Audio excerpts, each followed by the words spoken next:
Welcome back to another edition of Grok Talk, brought to you by Grok Media LLC and GraniteGrok.com. Don't forget to visit GraniteGrok.com every day for tons of new content every day, 365 days a year.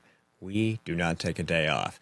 So today we're going to talk about an interesting series of dots that I connected that I found amusing and interesting, and I thought, well, maybe you will too. So we're going to share some information about that. It has something to do with the assassination of Brian Thompson and the end of the shutdown. Yeah, let's go figure that out together. Grok Talk starts in less than 60 seconds. Not everyone can get up every day and look for ways to piss people off. But here at GraniteGrok.com, we do that almost every day. I can't tell you how many times someone's lost their SHIT and threatened to end us. But we're still here, pissing people off. It's almost like we enjoy it. And we've been doing it since 2006. That's almost 2 decades of news, politics, and opinion, and now podcasts, and we're just getting started. We believe in principles before parties and politicians. We defend free markets and individual liberty, and if that makes you mad, it makes us smile. We're like Grandma after she stopped caring what other people thought. If that sounds refreshing, you need to check us out. This is Steve McDonald for Granite Grok, and we'll keep shining the light on them for you. So in December of 2024, healthcare CEO Brian Thompson was executed on a street in New York City. Luigi Mangione walked up to him, shot him in the head, and then wandered off. He was eventually arrested at a McDonald's and is awaiting trial. He is a child of privilege, raised from a wealthy family, went to an Ivy League school, had all sorts of degrees and opportunities, and never wanted for much of anything. And yet somehow he took this matter into his own hands because the healthcare system, in his belief, was just this horrible thing that was harming people. And we're going to get into that in a second. But let's just start with the initial reaction after Mr. Thompson was executed. From the LA Times, the apparent assassination of United Healthcare Chief Executive Brian Thompson on a Midtown Manhattan sidewalk Wednesday has unleashed an extraordinary outpouring of emotion. It's actually left-wing cheer. That's what that was. But it's not all horror or sadness over a 50-year-old father of 2 being shot dead in public by a man in a mask. Thompson's death has inspired a torrent of fury about the way his insurance company treats people, or mistreats people, in their moments of greatest need. Some of the reactions, particularly on social media, have been downright gleeful about the killing. What a stunning illustration of the hatred so many Americans feel toward for-profit health insurance companies. Nah, that's not leading at all, is it, for-profit? Which too often make money for stockholders by withholding care from sick people. So that's from the LA Times. We jump to the New Republic. I think this is the same day or a few days later. Let me take a look here. New Republic, same day, December 6th. Thompson's death appears to stem from simmering public discontent over how the U.S. health insurance industry operates. But the killing, and especially the public response to it, says less about the state of American healthcare than it does about the state of our democracy. As Americans have fewer and fewer lawful means to peacefully address social and economic issues or resolve disputes among themselves, targeted killings like this may only become more common. So we've already got 2 narratives working here. Public health care is better than private health care because private health care is evil. And, well, you know, if nobody's going to listen to you, just kill someone. So we have the violent leftist progressive agenda manifested in those narratives. Just kill the CEOs. That's it. Kill the rich. That's the narrative. You remember BLM wheeling fake guillotines into rich neighborhoods to scare the wealthy, who, by the way, can just move and leave you stuck with the bill for everything you're demanding, which is what happens. Anyway, to continue that little discussion, we're going to jump over to The Independent in the UK. When the CEO of one of the largest medical insurance companies in the United States was gunned down on the street in Midtown Manhattan on Wednesday, his death quickly turned into a larger conversation about the much reviled industry in which he worked. Among hundreds of posts on social media about the shocking murder, many people were moved to talk about the injustice of the health insurance industry. Often, the dark jokes on X, Instagram, Reddit, and TikTok spoke of how cruel medical insurance companies can be to their customers. Some even wrote folk songs about the event. Quote, the bullet hit the CEO outside of his allotted benefit window, so he's not eligible for emergency treatment, wrote one person on X in response to a post about the killing. One Reddit user posted, a man is dead and no one really cares. Huh, sounds like business as usual for United Health, isn't it? Is it? Is that really the nation you want to be? Are those the kind of people you are? Well, since then, it's been almost a year. I mean, it's November, and this happened last December, and the left has proven exactly how radical and violent it can be over things that are actually against the law. Okay, murder is against the law. Maybe you're really frustrated and you feel like, well, this guy's like Hitler. We should just kill him. And then, how is dehumanizing and unpersoning people so that you could justify the abuse you want to heap on them anything not at all like how the Democrats in the South treated blacks during slavery? There's no difference. First, you other them, you dehumanize them, then you rile people up, and they go out and shoot them, and then you applaud. Oh, thank you. That was so good. And usually, in most cases, a lot of people are discovering that jail really is for them. People in Antifa who never thought they would. People in elected office who are blocking ICE from performing their actual lawful prescribed duties, which is a federal crime. And, if you're going to walk around saying, well, he was interfering with an investigation, guess what? That applies to you, dumbass. So here we go. So how do they connect? Well, you remember that shutdown thing. What did the Democrats want? More than anything else.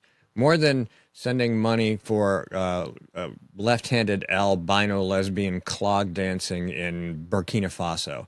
What weird-ass, strange things did they ask for? Quite a few before they would, change their mind and vote to open the government, since they were the only votes we needed to do it.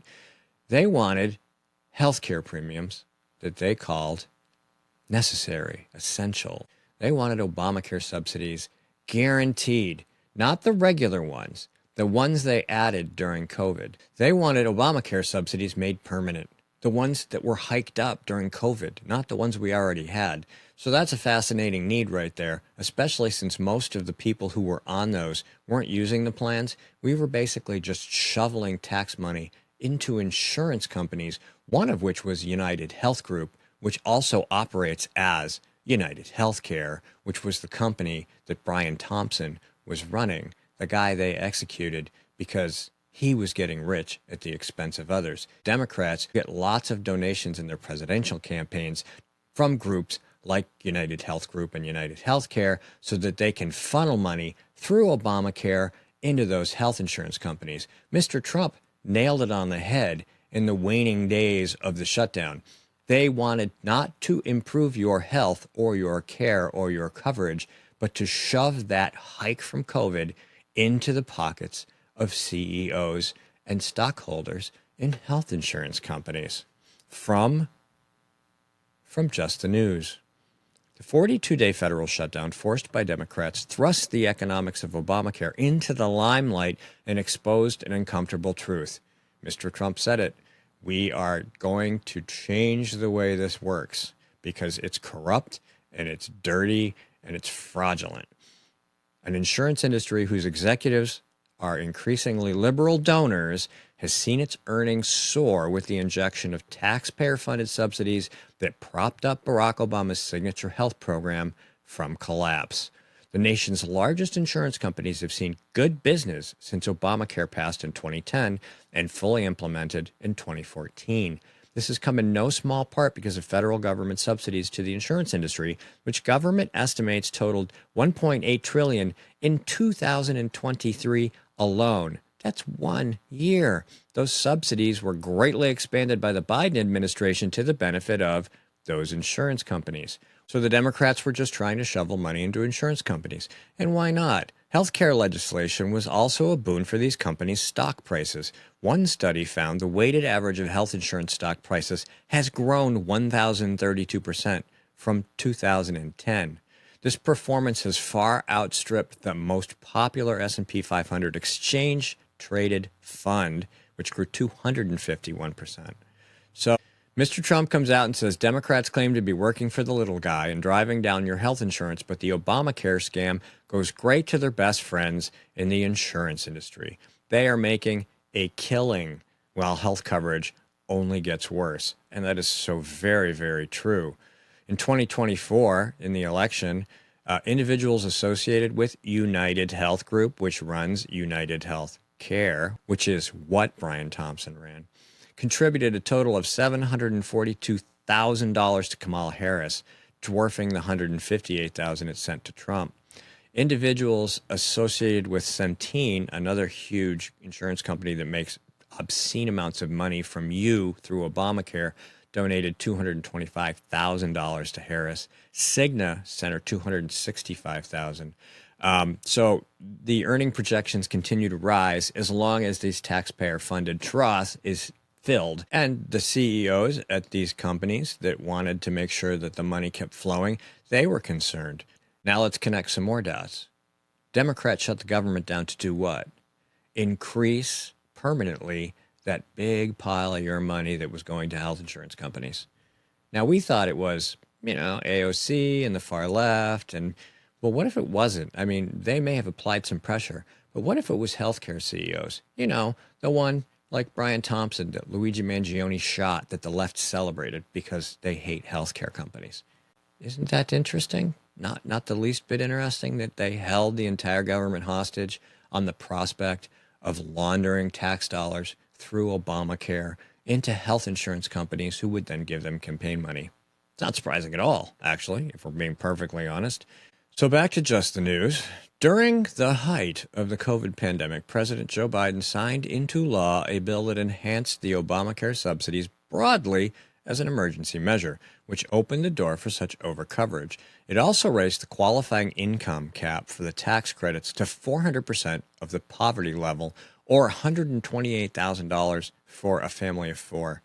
A lot of families don't make that much, but they were suddenly eligible for this. Now, here's the thing. 40% of these policies that they were created basically after this hike have never been used. They've never filed a single claim. And so basically what has happened is they've created all these enrollees, and insurance premiums paid for by you are going to these health insurance companies, just money flowing into them. No claims, no payouts. They're just giving your money to health insurance companies. So Democrats are trying to keep this trough full, the new big trough full, and Republicans are asking questions about what's happening with your money. So, quote, these are not about the ACA subsidies. Like the original Obamacare subsidies don't expire, Rep. Dusty Johnson, Republican South Dakota, told the John Solomon Reports podcast. This is about the COVID-era tax credits that layer on top of that, and the tax credits don't go to Americans. They go directly to insurance companies. He said many people can get free policies through these pancaking layered tax credits, and some people don't even realize they're double covered because of deceptive sales tactics. Quote, 40% of these policies have never had a single claim applied to them. It's amazing. It shows that these are phantom policies. People aren't using them. They aren't making Americans healthier. Instead, they're just checks written to the insurance companies, Johnson said. This expansion often resulted in federal taxpayers footing the bill for all or nearly all premium costs for silver and bronze plans, as well as gold plans, the Paragon Institute concluded. Bronze, silver, and gold describe increasing levels of insurance plans that decrease deductible cost and lower cost sharing as you climb the rungs. 35% of enrollees never file a claim.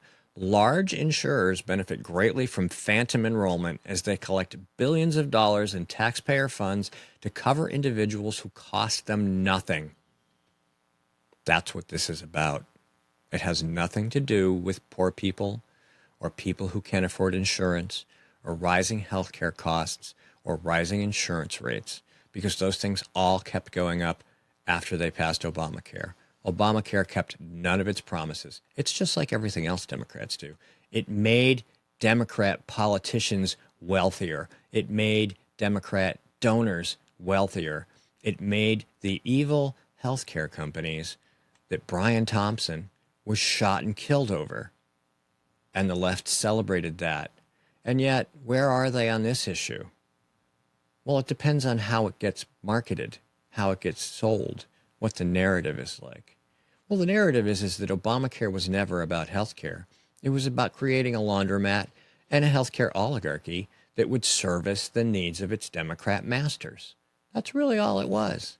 That's all it's ever been. Just about everything Democrats do is like that. Just look around. Stop thinking about how you may benefit personally from taking money that doesn't belong to you, that other people worked for, that the government stole from them. This is not the way you run a country. Because, as I've said many times before, you create this dependency, you become a dependent of the federal government, and there's no way it is sustainable. People who have money will leave. There's never enough of other people's money. That's what the problem is. And guess what gets cut first and who gets hurt first? You. You who relied on the government, who voted for the government. Not the rich, liberal white women or people like Luigi Mangione, who was born of privilege, went to Ivy League schools, and then made a name for himself by executing a man in a street on Manhattan. Over what? A healthcare problem created by Democrats. I think that's enough of that for one day. You guys have a great week. Don't forget to check out the morning update, and don't forget to check out Steve's Substack. It's not too hard to find. Thanks for checking in. We'll see you next week. GrokTALK.